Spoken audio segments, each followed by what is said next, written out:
For those interested in using the Cricut to cut the EVA foam, here's a quick little tutorial. So when you get your SVG file loaded up, it breaks it into different cuts, and these little eyeballs turn on those sections on or off.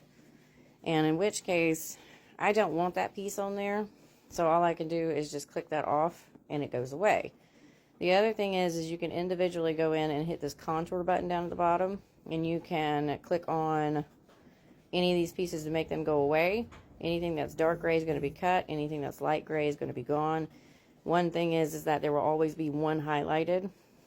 You can't get rid of all of them. You can also show everything and also hide everything, but there's still that one left.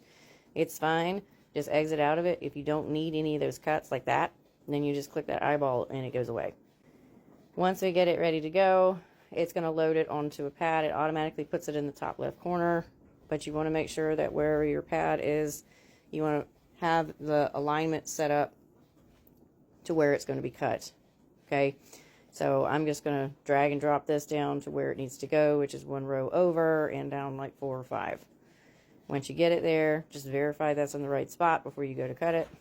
Then you're going to click on the tooling leather option and make sure you have the correct blade in. Then you're going to feed it in. Then you hit the go button. And then it's going to tell you it's got 16 passes. We are not going to let it go for 16 passes. We're actually going to cut it off for 3 after 3 passes. So on the 4th pass, cancel it. So it's at 4 now. Hit cancel. It's going to spit it out. And now you have a little piece cut. There you go.